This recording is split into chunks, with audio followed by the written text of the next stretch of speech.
Welcome to the High Flex Health and Performance Podcast. I'm your host, Dr. Chelsea Smith, here to guide you through all things physical therapy and whole body health. At High Flex, we believe the Almighty God designed us to move, heal, and thrive. Join me as we dive into pain relief, post-surgical rehab, life lessons, and key insights I share with my patients every day.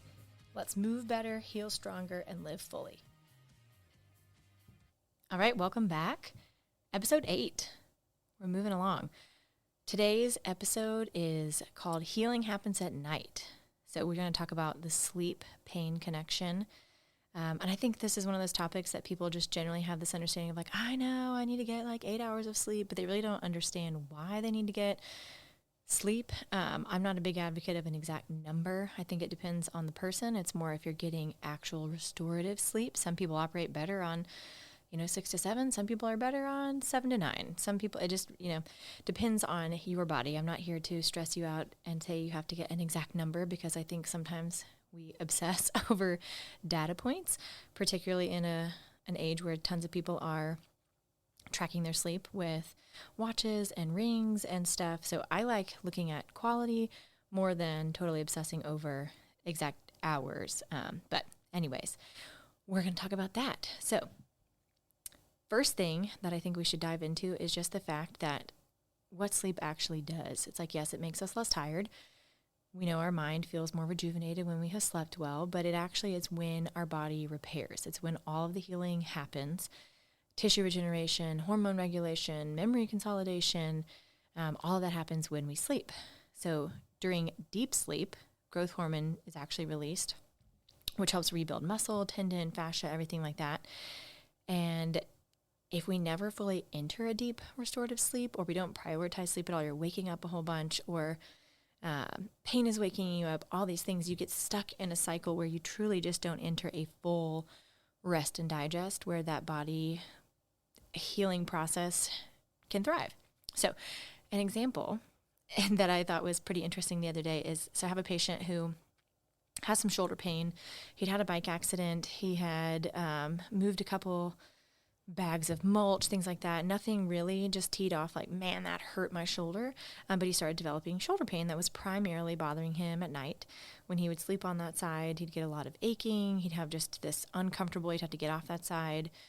So we looked at it, and going through the process of the evaluation, he had a lot of irritation that went all the way up into the neck as well. And he just had some very irritable nerve pathways. Not that he was getting a whole lot of numbness, tingling, like nervy adjectives, but when I was getting on the actual nerve points, they were very sensitized.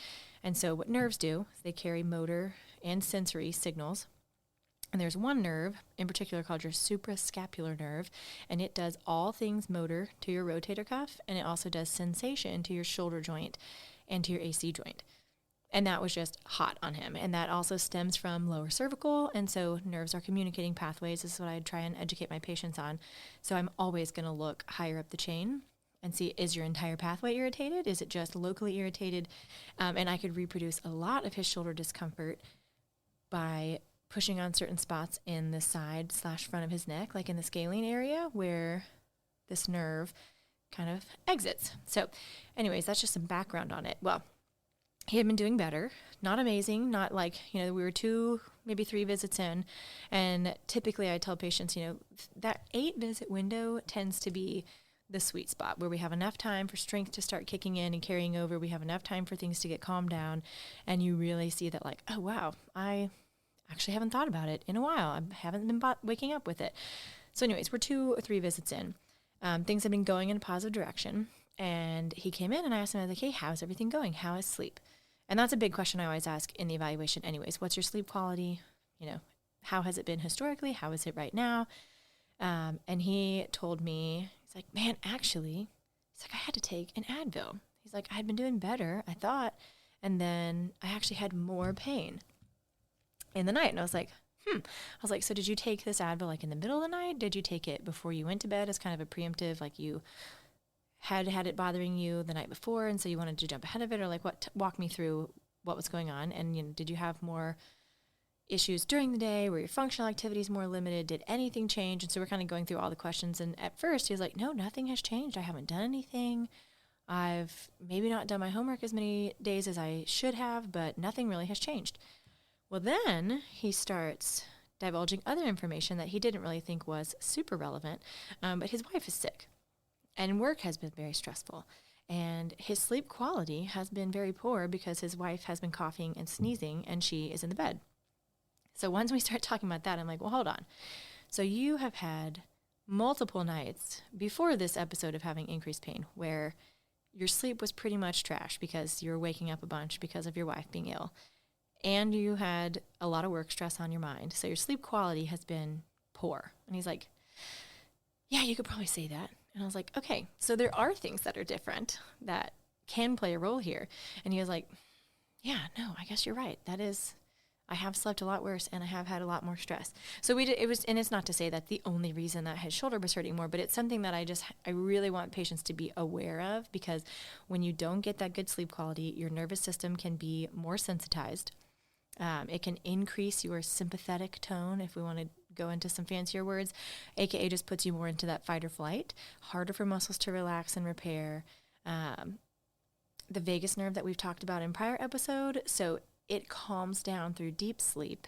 And actually, and this is a side tangent topic, but airway stuff, so your tongue suctioning to the top of your mouth stimulates your vagus nerve and helps you enter restorative sleep more. So if people have sinus issues or they're snoring more and their tongue has dropped down and is no longer on the top of their mouth, a lot of times their sleep is impacted because they're no longer stimulating their vagus nerve in the same way by having it on the roof of their mouth.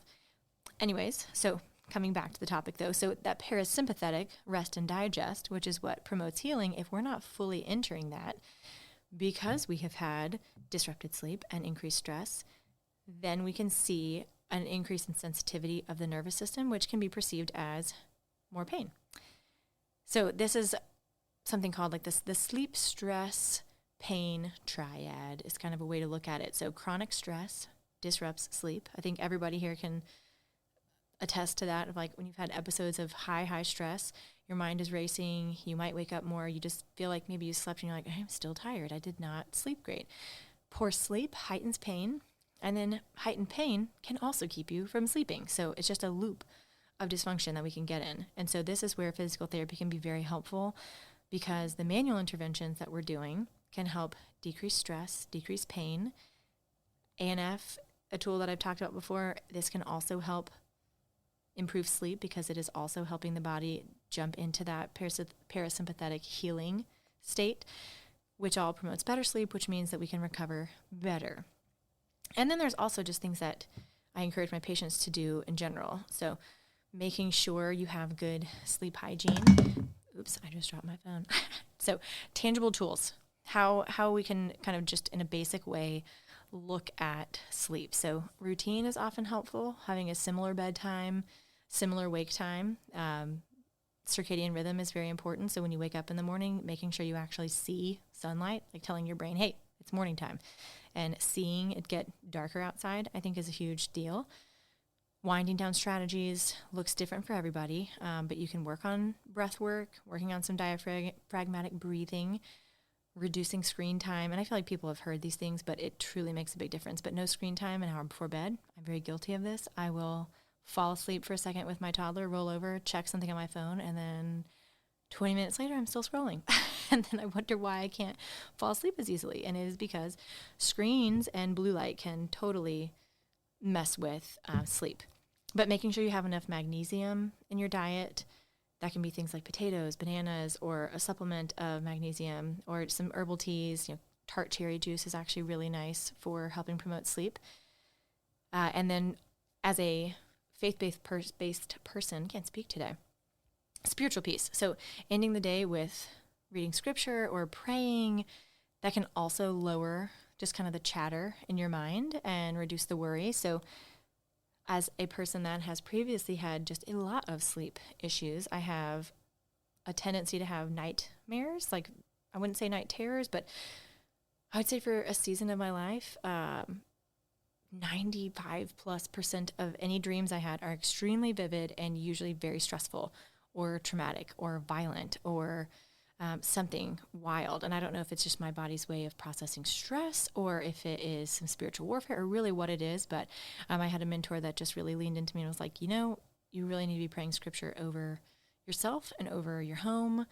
before bed because you're obviously vulnerable when you sleep. And so if I feel a heightened like sleep anxiety coming on, if I've had multiple nights of bad dreams or something, I typically pray through Psalm 91, but Psalm 4 is also great. In peace I will lie down and sleep. For you alone, Lord, make me dwell in safety.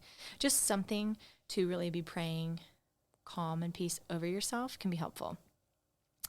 And then really, I think if you constantly have an issue, I mean, there are ways that you can seek out more professional guidance in this, but if you can't fall asleep more than, 3 nights in a row, and this is happening for months on end, you're waking up multiple times, or you're waking up in pain, there's other providers that you can get labs done to make sure that you're not deficient in something that's really just not jiving well. Also, sleep is a red flag, actually, specific nighttime pain. If you're only getting it at night, sometimes that can be a red flag for other health issues. The liver detoxes itself at a certain time of night, generally around like 3 a.m. The kidneys go through a certain function at a certain time of night. A lot of this is very covered in more Eastern style medicine. I wish that more people were aware of it. But anyways, there are practitioners that can definitely dig a little deeper in that. But the top hitters for me with people are sometimes you just need to move also, like move your body, go through some stretches, calm things down. I know I just had an episode on stretching, but stretching in general is a good relaxation technique. It's not always a fix your problem technique, but getting some thoracic mobility, some rotation stuff, but just kind of moving your body around and helping it unwind can be very helpful. So to summarize, if you are just over here like, oh, I know I should get better sleep, but you've not really considered how it plays a role in your pain cycle, I encourage you to just take a little bit more note. Maybe keep a little bit of a sleep journal. If you are having chronic pain, see if there's any correlation between quality of sleep and when your pain is heightened or when it is improved. I think a lot of people would probably be maybe not surprised, but maybe just like, oh, I didn't notice that before. To where if your sleep quality is good, your pain levels generally are better. I've got another patient and another friend who's also a patient actually, and they both are very much into tracking sleep. And it is always fun to see what their sleep scores are like after a session. So I saw one of them last week, and he just had an episode of not horrendous back pain or anything like that, but it had bothered him at an end of a workout, and a week or so had gone by and it really wasn't getting better. It was almost getting a little worse, and he's very in tune with his body. And he's like, all right, let me just call Chelsea. Let's fix this before it turns into anything, because I want to be able to run. I want to be able to work out. I don't want to be thinking about this. And it was on his mind a lot. It was messing with his sleep. So anyways, he came in, worked on a ton of things. We did some dry needling. We did some ANF. We did some specific kind of imbalance corrections and talked through a lot of stuff. And the next day he said, oh my gosh, you're a miracle worker. I ran 3 miles, no pain at all. This is great. And I was like, ooh, send me what was your sleep score? And it was like a 92%. It was like, your sleep was optimal. And I was like, I know that you were so excited to see that, because he loves tracking his sleep. And he's very aware of diet changes that mess with sleep. So if he has an increase in alcohol intake, or if he eats more inflammatory foods, his sleep quality immediately goes down. So he has been very diligent on cleaning up things that impact sleep. And in general, I think he has seen such a positive improvement in his workouts, his daily just energy, what his pain feels like. We've kind of worked on a variety of spots on him before. We've worked on somewhere in the neck. We've worked on a little bit of shoulder before. We've had some low back before, and all of it just generally feels better if he is sleeping well. So he's a good example too. So not to obsess over sleep, because then you get into stress making sleep worse. I have definitely been in a season of my life where I had to just stop looking at it. I'm like, okay, I'm just going to know if I slept good by the way I feel, instead of looking at my Garmin watch. So if you can healthily track data, go for it. If you find yourself obsessing too much and it becomes a negative thing, just go based on your body. Go on body intuition. Did I actually sleep well? Did I not? Do I feel restful? Did I wake up a bunch? Did I not? Things that humans have been able to track this for a long time before we had data, but I also love data. So I think it's very helpful to at least give yourself a gauge of how you're doing. So, all right, to summarize, if you are having pain that doesn't necessarily make sense, it's not going all the way away, or it'll get better and then it comes back, and you've not done a full thought and analysis on your sleep quality, do that. All right, y'all have a great day, and I will talk to you soon. Thank you for tuning in to the HighFlex Health and Performance Podcast. I hope you enjoyed this episode and learned something new to help you move, heal, and thrive. If you'd like to dive deeper into any of these topics, feel free to reach out to me directly at chelsea@highflexhealth.com. Visit our website at www.highflexhealth.com or connect with us on social media. Keep learning, keep moving, and keep healing. And I look forward to having you back for the next episode.